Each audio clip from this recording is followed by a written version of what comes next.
Fala galera, dando início aqui a mais um vídeo. Esse vídeo eu vou falar um pouquinho sobre como funciona o wireless, o Wi-Fi residencial, ou até mesmo esses conceitos aqui valem pro Wi-Fi do outdoor também. Eu vou dar uma contextualização geral de como o Wi-Fi opera na camada física, e no final eu vou dar algumas dicas aí de como configurar o Wi-Fi na casa do assinante. O Wi-Fi não, a posição do roteador, esse tipo de coisa. Então, para os assuntos de hoje, a gente tem qual que é a importância da camada física, quais equipamentos são de camada física, porque, na minha opinião, a camada física ela é muito negligenciada em todos os cursos e treinamentos, porque eles falam que a camada física é lá, a camada física só tem os cabos e os conectores, mas vou colocar meu ponto de vista, e no meu ponto de vista, a camada física não é tão sem importância assim. Depois vou explicar por que que o wireless em si ele é instável, a diferença entre 2.4 e 5.8, a importância do Wi-Fi hoje e o que levar em conta na casa do cliente. Então, na minha opinião, a camada física ela é negligenciada e se não fosse ela, a gente não teria conexão, porque tudo começa pela camada física. Sem a gente não passar pela física, claro, que dependendo do modelo de Claro que dependendo do modelo que você estiver utilizando, se é o OSI, o TCP/IP ou o modelo misto, vai variar um pouquinho. Mas sem a camada física, a gente não consegue ir, por exemplo, para enlace, a gente não consegue ir para a rede, para o transporte, ou até mesmo acessar a aplicação. Então, para mim, a camada física ela é sempre a mais importante. Até porque quando dá um rompimento de fibra, tudo para. Então, a camada física, sim, ela é muito importante. Eu acho ela muito negligenciada nos treinamentos. Então, se não há conexão física, nada funciona, logicamente. E o que que os cursos, livros dizem sobre quais são os equipamentos de camada física? Quando a gente vai estudar, a gente vai ver lá que são os cabos, os conectores, os extintos hubs. Mas, na minha opinião, são todos. Até porque se você olhar para o seu notebook agora, ele vai ter uma interface de rede. Se você olhar para o seu celular, ele vai ter uma interface wireless. Isso são equipamentos de camada física. Por mais que tenha o endereço MAC, que eles façam o eles operem em camada 2, existe a conexão física. E isso vale para todos os equipamentos de rede, todos eles têm uma conexão física, então para mim todos os equipamentos são equipamentos físicos, até mesmo servidores na nuvem. Se está rodando o servidor, tá bom, pode ser virtualizado, pode estar em uma infraestrutura toda, mas existe uma conexão física até lá. E por que que o wireless é instável, tá? Porque a gente trabalha com ondas eletromagnéticas, essas ondas eletromagnéticas, elas podem sofrer interferências. Eu gosto de falar que essas ondas são um organismo vivo, porque realmente são um organismo vivo. Elas estão o tempo todo interagindo ao nosso meio. Apesar da gente não conseguir ver elas, porque não está no espectro visível do ser humano, elas estão aí fazendo parte do nosso dia a dia. E existem algumas coisas que podem causar essa interferência no wireless, que, por exemplo, é a própria atenuação dele. Esse FSPL é o Free Space Path Loss, ou seja, é a perca de espaço livre. O próprio envio do sinal wireless ele é atenuado na atmosfera. Então a própria atmosfera está fazendo com que o sinal perca. É por isso que o sinal wireless ele enfraquece a longa distância. É por conta dessa atenuação de espaço livre. Além dessa atenuação inerente do wireless, a gente tem a absorção por meio dos objetos. Por exemplo, se a onda está muito curta, ela pode ser absorvida pela umidade. Tá, se a onda já perdeu boa parte dela. Um slide mais pra frente a gente vai ver que existe comprimentos de ondas diferentes. E dependendo do comprimento, ela sofre mais ou menos interferência desses meios. E só para contextualizar, é por isso que, por exemplo, um sinal de rádio mesmo, rádio desses rádios de carro, eles conseguem atravessar vários quilômetros e o sinal wireless ele fica aí perto de uma área pessoal. Além da onda eletromagnética poder ser absorvida, ela pode ser refletida.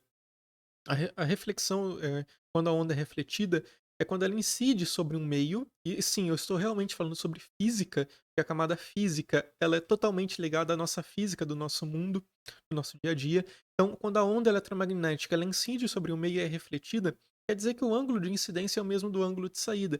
E alguns materiais conseguem refletir ondas eletromagnéticas. Alguns não refletem, mas eles refratam a onda eletromagnética. A refração é que lá quando você coloca a mão na água e você vê a sua mão distorcida, a sua mão menor. O conceito da refração é quando a onda incide sobre um objeto de densidade menor do que ela e acaba sendo refratada. O exemplo a gente tem, esse que eu falei, de você colocar a mão na água. Ah, mas a onda wireless não vai passar pela água. Vai.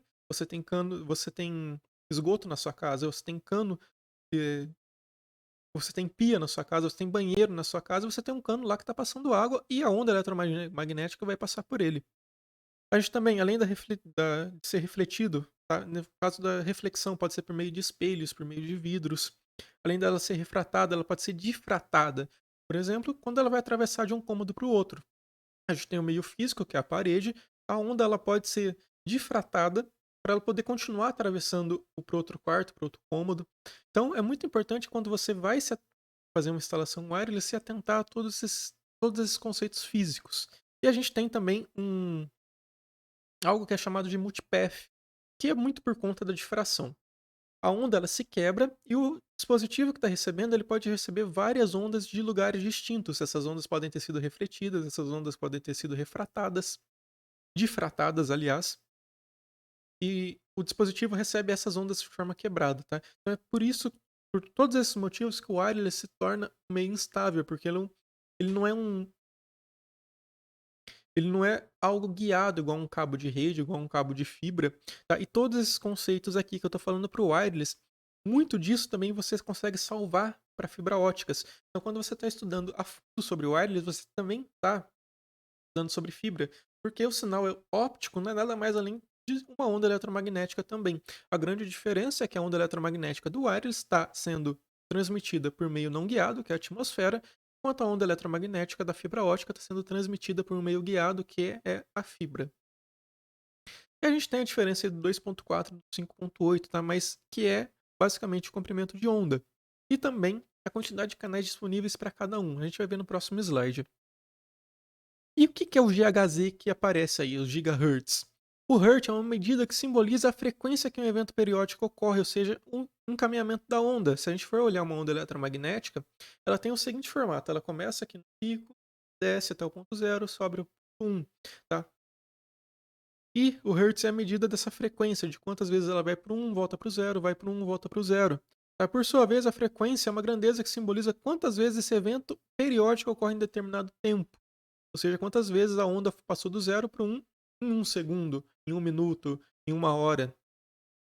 E por meio da frequência que descobrimos o comprimento de onda do sinal wireless. Eu deixei aqui como exemplo o Wi-Fi 2.4 GHz. O comprimento da onda dele tem 12,5 centímetros, enquanto do 5.8 tem aproximadamente aí 5 centímetros. E é por isso que o Wi-Fi 2.4 ele é muito mais forte do que o Wi-Fi 2.5.8 no quesito a distância que ele opera. Porque uma onda de 12,5 centímetros, comparada a de 5 centímetros, por mais que ela seja interferida, ela tem mais espaço físico para conseguir atravessar o meio, ela tem mais espaço para conseguir ser absorvida. Ela, mesmo que ela for refletida e tenha alguma atenuação aí nessa reflexão, ela vai ter um comprimento de onda maior que vai poder carregar esses dados. E esse é o grande motivo aí do 2.4 ser mais longo que o 5.8. E a gente tem o tamanho do espectro de cada um. Por exemplo, o espectro do 2.4 ele começa em, se eu não me engano, em 2400 ou 2402, tá? Realmente não me lembro de cabeça, até porque não ficou anotado aqui. E vai aí até 2490, até 2495, se eu não me engano. Que é aqui o canal 14, tá? Mas ele não é utilizado no Brasil. No Brasil a gente utiliza efetivamente tá, o canal 11, tá? Canal 12, 13 e 14, ele não é do espectro brasileiro. Claro que ele existe no meio físico brasileiro, mas mas a gente não utiliza eles aqui. E cada canal do espectro 2.4, ele tem um tamanho aí aproximado de 22 MHz. Então a gente tem o canal 1 aqui, o canal 2 que ele é sobreposto ao canal 1, o canal 3 que são sobrepostos também. Você provavelmente já ouviu falar que os melhores canais wireless é 1, 6 e 11, tá? Mas isso depende. Porque se você tiver dois aparelhos transmitindo no mesmo canal, você vai ter problemas. E você tem que se atentar ao canal é que você tem que imaginar ele que é um cabo. Cada canal é um cabo diferente. Se você coloca dois equipamentos no mesmo cabo, você vai ter problemas de colisão, você vai ter problemas que um sinal vai estar interferindo no outro. Então é assim que a gente imagina um canal wireless. E além disso, você tem que imaginar E, por exemplo, do canal 1 para o 2, eles estão tão próximos que a interferência de um pode acabar atrapalhando o outro. Então, quando a gente vai fazer um projeto indoors de wireless, a gente sempre, ou até mesmo outdoor, a gente tem que sempre levar em consideração a sobreposição de canal. A gente tem que tentar evitar que essa sobreposição ocorra. E no 5.8, isso aqui é muito mais difícil de acontecer, porque ele tem um espectro muito mais longo e ele tem muito mais canais disponíveis por conta desse espectro maior. Ele começa aqui em 5.170 e vai até 5.330. Depois ele recomeça em 5.490 e vai até 5.710. Depois recomeça em 5.735 e vai até 5.815. Esses espacinhos aqui em branco. E claro que o 5.8 também tem aquela questão do DFS, que são canais para uso militares, para usos de aviação, que se você ativar isso, se algum, por exemplo, se um avião estiver passando e ele estiver nesse canal, o seu próprio equipamento ele vai parar de transmitir para não correr risco de dar interferência aí no avião. Outra coisa preocupante no 2.4 é que a gente tem muitos aparelhos que funcionam nesse espectro. Por exemplo, se você fazer um teste de speed test mesmo com o seu celular com o Bluetooth ligado, provavelmente ele vai causar alguma interferência no próprio Wi-Fi. Ou se você tem um telefone IP, Bluetooth, um, um AirDots, Bluetooth, isso daí tudo pode causar interferência porque eles estão dividindo o mesmo meio físico. E como o canal aqui é muito mais apertadinho, o espectro é muito menor, acaba causando uma interferência maior. Como eu falei, você tem que imaginar o Wi-Fi, esses canais como sendo os cabos, só que não guiado. Então vamos continuar aqui, ó. O que mais que a gente tem é a importância do Wi-Fi hoje. Então a gente tem um estudo aí da We Are Social de 2019 que revelou que 52% da população global usa a internet por dispositivos móveis. Então mais da metade da população global em 2019 já utilizava dispositivos móveis. Imagina agora depois da pandemia. Esse número sobe para quase 90% quando comparado com o total de usuários da internet. Então, metade da população mundial utiliza o Wi-Fi e dessa metade, 90% está utilizando dispositivos móveis. Desculpem, metade da população global utiliza a internet e dessa metade, 90% aí está por conta de dispositivos móveis. Imagina a hora que o IoT explodir de vez.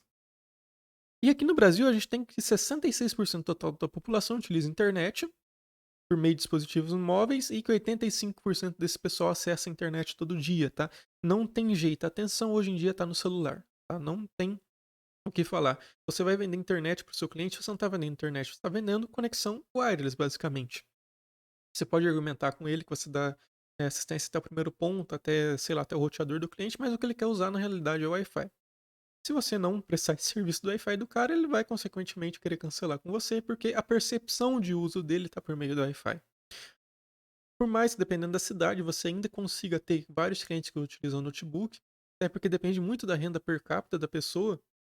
Se você pegar uma cidade aí que tem uma renda per capita menor, com certeza esse pessoal das casas aí não vai ter um notebook, computador, tá? Vai estar todo mundo utilizando aí celular. E aqui está a referência para essa pesquisa, é o datareportal.com/reports/digital 2019 Brasil. Então, o que a gente tem que levar em conta na casa do assinante nosso? Primeiro ponto, energia elétrica, tá? Outra coisa que é negligenciada que já começa aí na camada física. E o equipamento, além de estar ligado, ele tem que estar sendo corretamente alimentado. Ele não pode estar sofrendo a interferência de outros dispositivos, como, por exemplo, está ligado na mesma tomada de uma impressora. A hora que a impressora vai imprimir, ela demanda uma energia maior, e se estiver ligado num T, esse negócio também vai ser consequentemente repassado para o roteador. Às vezes o roteador não suporta, a fonte não suporta isso, e acaba dando aí, causando travamentos. Então a energia elétrica é sempre muito um ponto essencial aí para o Wi-Fi funcionar corretamente. É porque o Wi-Fi é algo muito sensível, então qualquer voltagem a mais que você estiver passando para o dispositivo, além de afetar um sistema como um todo, ele vai afetar aí o envio da potência do Wi-Fi. Segundo ponto que você tem que levar em conta na casa do assinante, a quantidade de dispositivos. Porque não adianta você colocar um roteador que não aguenta se o seu cliente tem muito dispositivo wireless. A rede wireless vai sobrecarregar e o local de instalação é muito importante. Então você tem que sempre tentar colocar aí o roteador no ponto central, que vai conseguir distribuir o sinal wireless melhor para todos os cômodos. Deixar ele no alto e se atentar se não tem nenhum material que pode estar causando aí uma grande atenuação, uma grande reflexão, uma grande difração, refração. Tá? Outras coisas que você tem que verificar, tá? Configurações ideais de canal e largura. Quanto maior você coloca a largura, se você for lá olhar o 2.4, você vai ver que tem a largura de 20 MHz e 40 MHz. Quando você joga em 40 MHz, a distância que o sinal wireless vai, ela diminui, porque você está aumentando a quantidade do canal, então logo você também está aumentando a quantidade de free space path loss, que é a perda por alternação do próprio meio, quanto também a quantidade de interferência que isso pode estar pegando do meio. O uso de segundo ponto, tá? Isso aqui é muito importante. Você quer resolver o problema do wireless do seu assinante, você tem que colocar um outro roteador na casa dele onde o sinal não está pegando. Senão, o seu assinante vai lá na lojinha de informática e vai comprar um repetidor. Aí o repetidor vai estar com o mesmo SSID e o roteador, o roteador não, desculpa, o celular do cara não vai saber para quem que ele vai conectar. Ele está com o mesmo SSID, então ele vai transmitir para o roteador e vai transmitir para o repetidor. Aí você tem aí todo uma interferência na própria rede wireless de mesmo SSID, de mesmo canal, porque muitos repetidores operam no mesmo canal.